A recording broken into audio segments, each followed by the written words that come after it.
Hello, everyone. Great to be here. Welcome to another edition of the Results Podcast. I'm very privileged, very lucky, and really excited today to say hello to Abi Selby.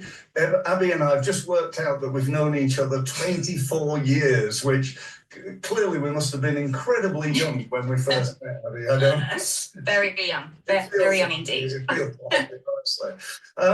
Now, when we first did meet, interestingly, how we met was Abi came to an interview. I was looking to recruit a marketing person to be part of my team. We went through a selection process, and I've got to say that she stood out almost like a sore thumb in a good way, not in a bad way. She was great. She really was. And I know I'm embarrassing her here, but she got a very, very smart marketing head. Now, we offered her the job, but unfortunately, she wasn't able to accept it. But lucky for her that she didn't, because she went on to achieve, well, what I can only describe as huge success in her business. So welcome, Abi. It's great to have you here. Thank you ever so much. I know it's been, your time's very precious with family and business and so on and so forth. So, really, thank you ever so much for being here. And I'm really looking forward to sharing your story. Do you want to kick off by just giving people an overview of what you did from then really up to where you are right now in terms of your business and what you've achieved? Yeah, I'd love to. Thank you, Stephen. Thank you for having me on today. It's as you said, a lot's happened in 24 years, and yet we've managed to keep in touch, which is just the best news ever. So thank you.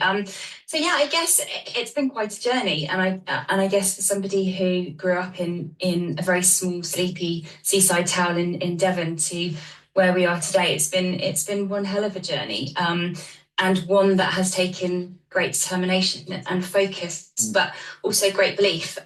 So after I met with you, I then got a job locally for a collection of hotels in Newbury in Berkshire, which is where I'm from. It was the Peter Michael collection, which is Donington Valley Hotel and Spa, and the Vineyard at Stockcross. And I had a wonderful time there as kind of sales and marketing manager. And it was really while I was at the hotels that we built a £6 million spa at Donington. And if you think this was kind of 23, 24 years ago, actually spa wasn't anywhere near, or certainly well-being and wellness weren't where it is now. No. But we started to build the spa, and it was fantastic watching that progress and the process as it went from first spade in the ground to opening a brand new spa.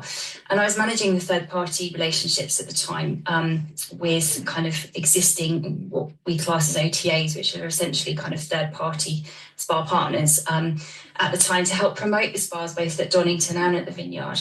And there was only a couple, really. There was only really two that I was working with. And I guess I kind of got a feel for what was needed. At the time, not only were we building a spa, but every other kind of hotel in the country was talking about spa, and spa started to kind of come through in the press a bit more. Mental health started to be a bit more kind of prevalent in conversation.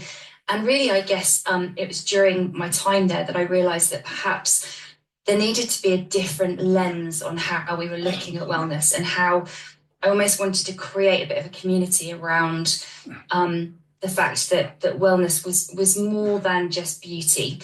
Because essentially what I researched and what I found out during my time at Donington was that kind of spa was very much seen as hair and nails, was very beauty focused. And actually what I was seeing firsthand when I was working at Donington was that actually it was completely different. Yes, beauty is absolutely part of spa, but it's certainly not the bit that I felt really kind of had the value.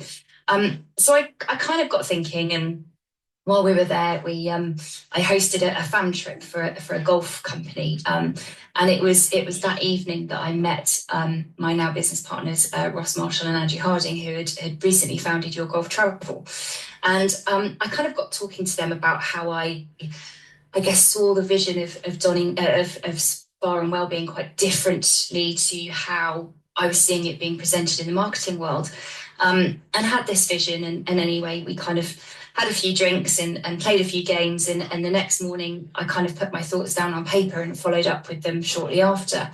We got chatting, and over the kind of the next 18 months, it became quite apparent that I'd perhaps fallen upon an idea that was quite useful and quite valuable. So I the guys very kindly said, look, we've got some spare desks at the back of the office. Why don't you come on board and do something with this spabreaks.com? Got hold of the domain for not very much money, which is amazing at the time. And it was something that really, really excited me. So I left Donington in the Vineyard, started my own PR agency for a couple of years, because before I launched the business, I wanted to kind of get under the skin of what it was really from a marketing and a commercial point of view that the spas and the hospitality world needed. Because as I'm sure many people will be aware, there is always this kind of, clash between hotels and hospitality needing third parties to be able to promote them, because there's a commission and there's a cost and everything else that's attached to that. So I wanted to really give some thought to what kind of marketing partner I needed to create in spabreaks.com for it to be a complementary offering rather than something that constantly butted up against kind of the general managers of the hotel world, not wanting to kind of get involved. And so I spent a couple of years doing that. And then in January 2008, I had my first child.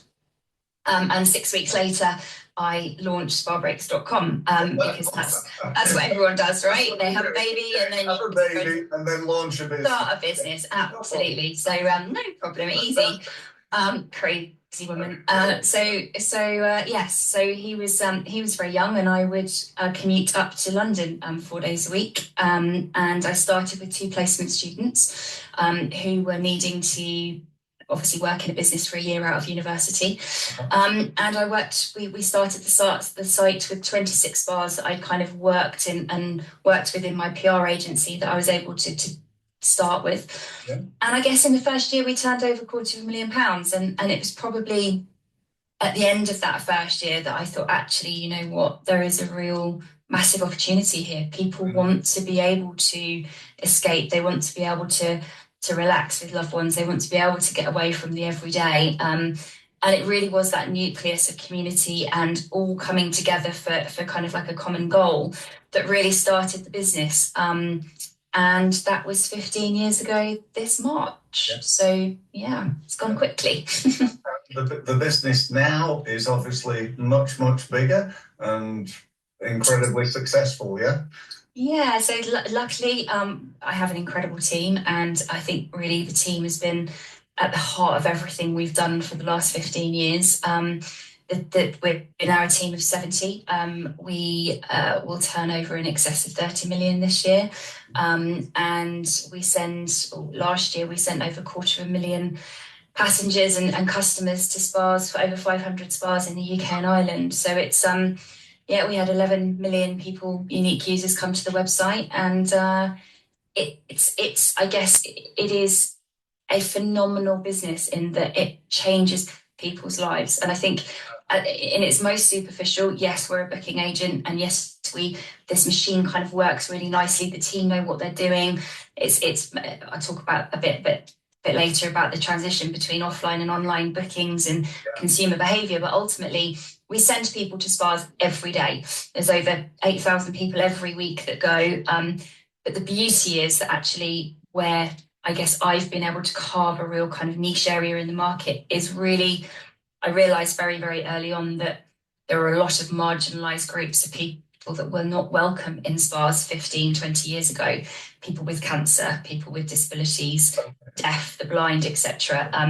The spa was seen as a very elite area where people went with lots of money and lots of time, and we've been able to open those groups up, which is probably my biggest achievement. Right, okay. That's fantastic. So you've not done too bad then, have you? Let's face it. Not done too bad. It's ticking along. Yeah, that's good to it. I mean, joking aside, you've done it absolutely incredible, I think. And I loved when you were talking about, how it's not, it's, the money's fantastic and it's great turnover and stuff. But also, clearly, a part of what you're about is changing perceptions and changing lifestyles profiles really of people that, you know, people who would probably 20 odd years ago have never gone to a spa are now going to spas and enjoying them and, you know, relaxing and, you know, doing everybody. I mean, you hear so much these days, don't you, about mental health and, you know, and physical, obviously physical health within that as well. And, you know, so it's great that an organisation like you is with that. Yeah, it's Extent, certainly. It's really important. And I think it's as we all become under great pressure, and obviously COVID in the last 3 years has put an emotional strain on everybody, financial, economic, you know, everybody is under a great deal of pressure. And what's beautiful about what kind of our product is that there isn't a reason for everybody to need to go and escape. And I truly believe that there are very, very few places in the world these days that we get to lock our phone away in a locker and all wear the same plus, you know, because when do you get to do that? You genuinely don't. No. Whether you're with your husband, your mum, your partner, your girlfriends, whoever, your daughter, there is very, very, very few occasions in this world where you no TV, no nothing. So you are sat in an environment that is nurturing, it's warm, it smells beautiful, it feels lovely, you're comfortable, you're all wearing the same thing, so you've all got a white robe on, so there's no differentiation around culture, background, sex, nothing. It's purely and it is the most powerful of experience when you can actually reconnect on a deeper level than just, you know, whatever it may be. I'm sold. I've got to go to a bar break. I can recommend a few, Steve. Yeah. You'll have to. Right. So let's get into the nitty gritty. I'm going to start on a positive note. What are the, I don't know, top 3 things that you did that enabled you to, you know, to grow such a fantastic business? What would you, you know, looking back, what were the 3 big decisions that you made that really, you know, I don't know, if there were 3 big decisions that I think deciding who your team is going to be is absolutely the fundamental one. I don't come from a massively educated background. I really don't. It's everything I have in me is probably just a kind of an intuition around relationships and people and communication. So actually surrounding myself with people that are much better than me at their kind of specialist area was really key. And I've moved my offices from Central London 7 years ago down to Brighton, and a lot of my team came with me. So actually I think choosing the right people initially and then making those people feel like they're part of the journey was really important. And they're still with me. So every day I thank my lucky stars. Business and about you, to be honest. Well, I think we all just believe, we have that shared belief of where we're going and why we're doing it. And when you know you're changing people's lives for the better, it's a good thing, right? So that was a big one. The second one was choosing your business model to ensure that your cash flow is in a really nice, healthy position. So we obviously have a really good, healthy cash flow because of our business model. So making sure that the cash works and that the flow of money works around the business is a really big one for me. When we didn't have a huge amount to invest in, you know, it's still owned by the 3 of us. So it's not, we don't have investment. We have never had investment. And therefore, you know, to get to where we are is pretty impressive. And then probably the third one is a more recent one around listening to what your customers really want. So I still receive every single booking and purchase that comes through my business on a daily basis into my inbox. So every day without fail, we had over 800 individual bookings on Christmas Eve, for example, of last year. And I get to see every single one of them. So I know what people are buying. I know what people want. I know where they're booking, how they're booking, what packages they're booking. If somebody emails in complaining that, I don't know, we sent them somewhere and they didn't have a winch into the pool because they couldn't get into the pool, or that they were disabled and they made to feel uncomfortable, or whatever it is, I have visibility of all of it. And our business has been built on the fact that we listen to our customers. And probably our biggest shift in the last 2-3 years is the fact that pre-COVID, we were about 20% of all of the bookings we made were made online, and the rest were done through a call centre. Yeah. And now post-COVID, 92% of all of our bookings are made online, and only 8% are made through the call centre. So I think that does show that shift in digital and how the world is changing, and how you have to listen and how you have to move with the times, because if you don't, you get left behind. So if you'd have stayed as you were, you probably wouldn't have got to the level that you've got to, yeah? No, and it also, you can't grow. You can't, it's not, it's not sustainable from a growth point of view when you're so heavily reliant on people, when you want to be growing to the volumes that we do. Yeah. No, I get that. I really do. Yeah. So it's interesting. You mentioned about the how you've grown your business. I remember listening to a guy wrote a book called Good to Great. Do you know that one? Jim Collins. Okay, no. Okay. Mm-hmm. And he talks about getting the right people on the bus. It's like a 7-step process to go from a good business to a great business. And he said one of the keys is getting the right people on the bus. And I think it's so true. I always remember my dad, actually, who knows nothing about business. He was a joiner, and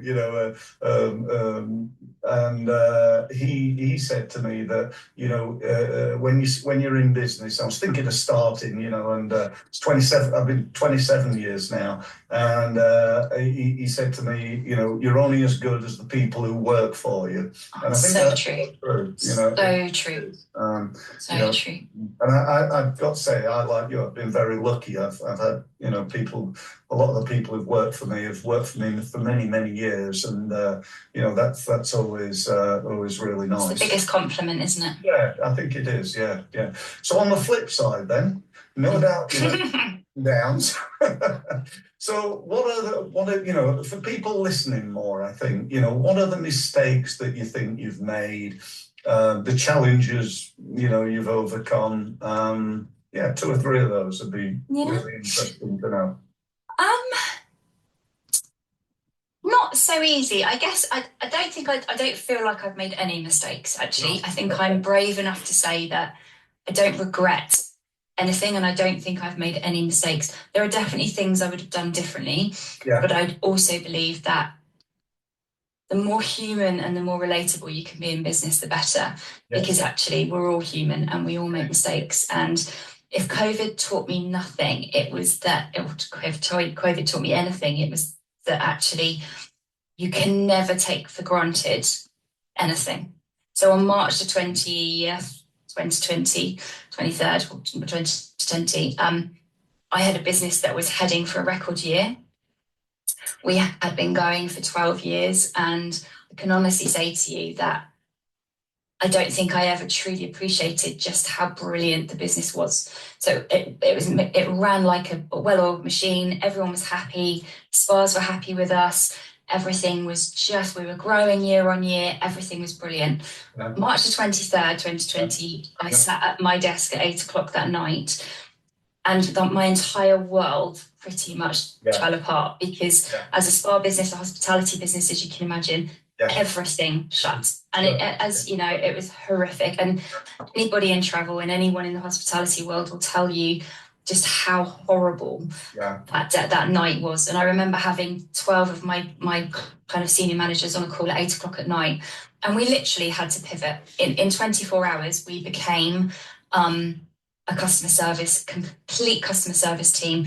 We write all of our own systems, we write all of our own development from a web point of view. So we then had to, because of the nature of our product, we don't really get cancellations or anything like that. So we've never had to deal with mass kind of credit notes, and we knew we couldn't refund, because if we refunded, it would just be the end of the business. So like many in the travel industry, we had to find ways around things. And morally and ethically, when you talk to me about challenges, my business has been built on integrity, and it's been built on my name, my word. And that night I knew there was going to be a period of time, and at that point obviously nobody knew how long that period of time was going to be, that I was going to have to make decisions that went against everything that I believed in, just to keep business and going, and to keep people in their jobs. I get that. I really. And it was the hardest soul searching time when I was also homeschooling 3 children.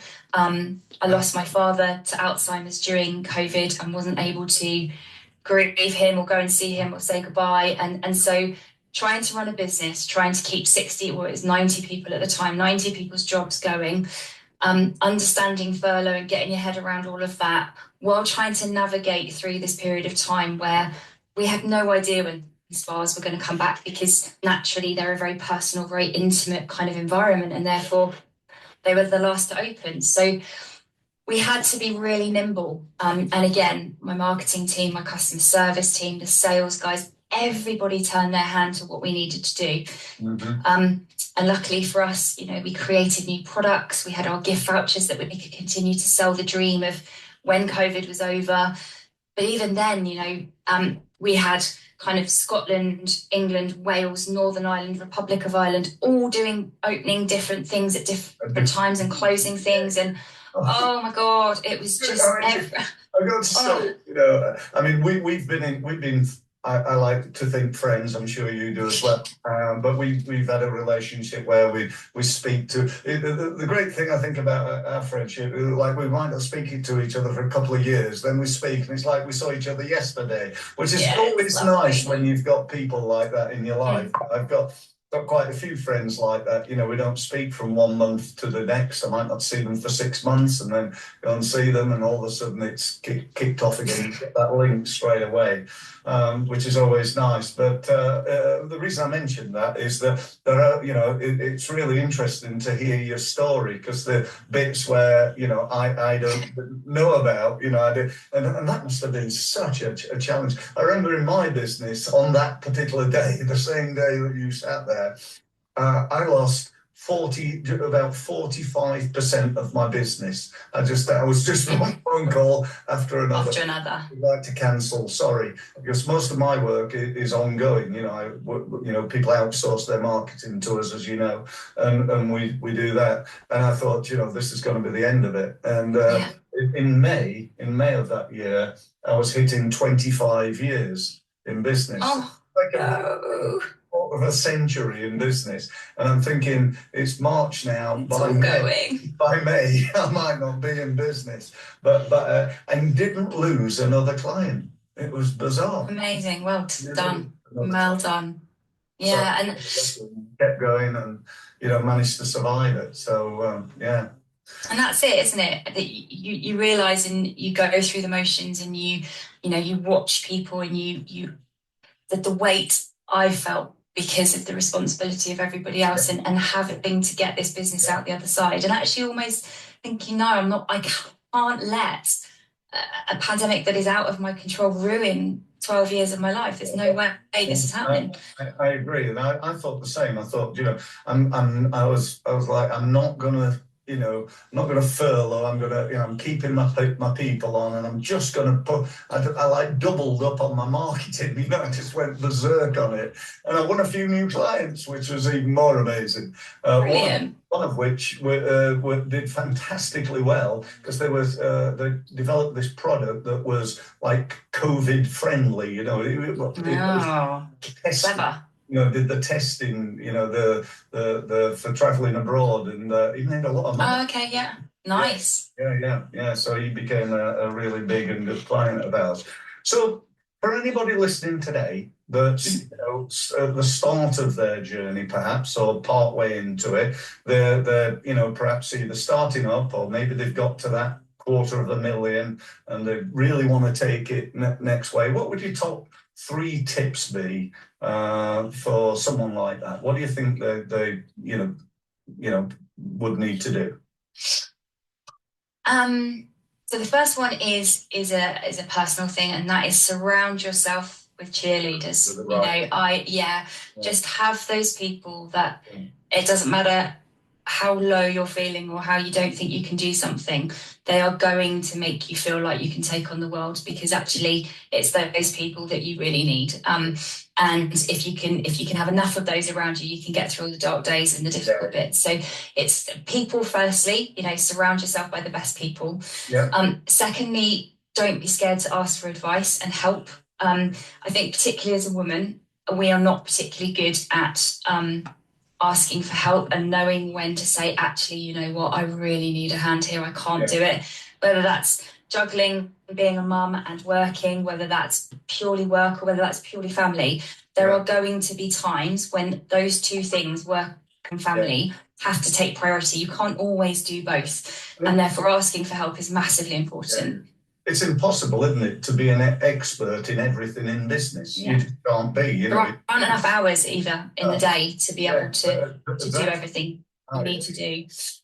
You know, you can be a generalist, which is great, but actually you need specialists. And there are, again, as a woman and as somebody who I've personally struggled to, I guess, relinquish enough control to be able to say, no, this person is much better at this than me, and I'm going to just let them crack on, because empowering people is the best part of my job. So I now am privileged enough to be able to have a whole team of 60 people that I can empower every day to be the best they can be. And I don't think there's a better feeling in the world in business, if I'm honest. So that would be the second bit. And the third bit is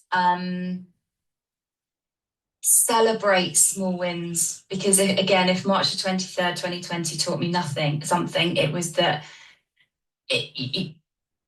we're in this kind of robot every day, got to get through this week, got to get through next month, got to focus on Valentine's, I was constantly always thinking 3, 4, 5 months ahead, but never, or not many times, had I sat back and thought, actually, you know what, this week we've achieved this, or this month we've hit this number, and let's celebrate and let's really, really appreciate what we're doing, because it's all too easily taken away. So just make sure that you're celebrating those small wins as well.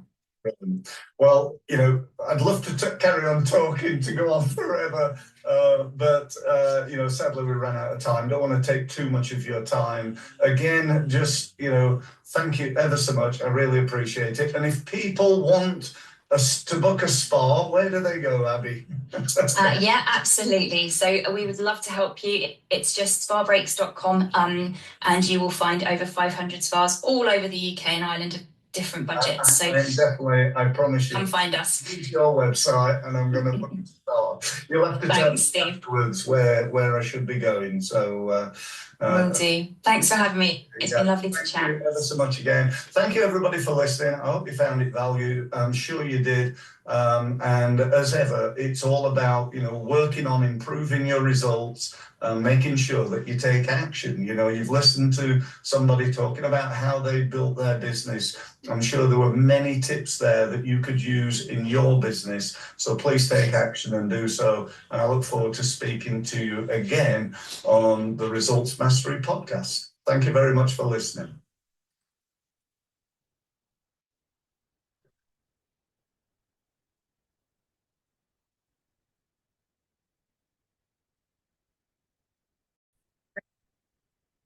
So thank you for listening. And if you've enjoyed this podcast, and even more, if you've benefited from it and you'd like to know more, you'd like more of my help, and you'd like to benefit from my nearly 30 years of experience working with and learning from the leading experts in the world in the area of sales and marketing, then here's what you need to do next. You need to go to my website, which is results-mastery.com, and use the gold button to book yourself a meeting on a one-to-one basis with me. Thank you very much for listening again, and I look forward to speaking to you very, very soon. Thank you.